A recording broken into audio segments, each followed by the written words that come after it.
Hi. Hi. I'm here with Megan. Why don't you tell us what you're up to today? Yeah, for sure. My name is Megan Gilron. I am the intimacy coordinator on Zero, so I'm working a lot with Adam and Panthea. We're doing some rehearsals and we're creating a really safe space and a safe container for them to do the work that is the tension and the sexual relationship that the two characters have. It's a way for us to help the actors feel really safe and really comfortable in the environment where they're going to have to be extra vulnerable. We bring in stunt coordinators for stunts and things that are dangerous. Why are we not doing that for sexuality? Because that can be really mentally harmful to people if they're not doing it with a sense of care and caution. Can you, just because I'm super curious about it, can you tell us a little more about the steps in terms of being an intimacy coach? For sure. So the company that I'm modeling, or organization I'm modeling a lot of my work on and I'm training and I want to be an apprentice with them is Intimacy Directors International, IDI, and it's 3 women that have started this organization to infiltrate the theater and the film and the television worlds with a procedure and a best policies for how to handle intimacy. So a lot of that care and attention is having choreography and movement training, acting and directing training. I have a mental health first aid certification.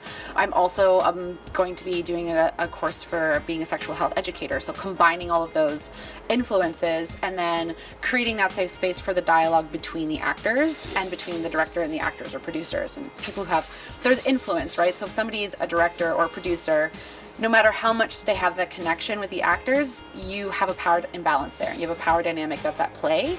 And actors are often really wanting to be very flexible, really open, really I'm game for anything, I'll do whatever. And then they might go home at the end of the day and go, wait a second, I crossed a lot of my own boundaries.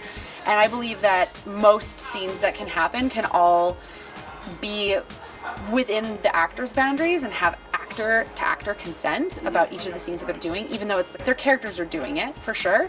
Their bodies are involved, so how do we take care of their body and their mind kind of in that sense? I got the actors to tag in with each other, so that's checking in with each other every day, making sure that if someone's body is not well, maybe there's something at home going on, like family or relationship, and it's affecting their mental health, to check in about that. I did exercises to help create a bit of a story between them and a trusting, so that they each have each other's consent. We discuss to be familiar with each other. And not to really just do that once in rehearsal and never do it again. I do it every single time.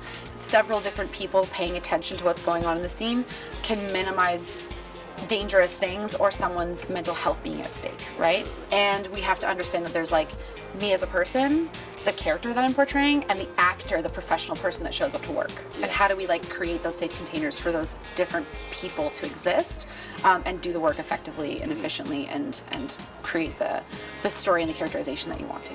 Awesome, yeah, and just from my point of view too, because I'm in acting class as well, and when you can watch a scene and you can tell when they're comfortable with each other, outside of the scene, and it just really comes through, so you can tell. Great, well, thank you so much. It was fascinating. Yeah, really good. Thank you.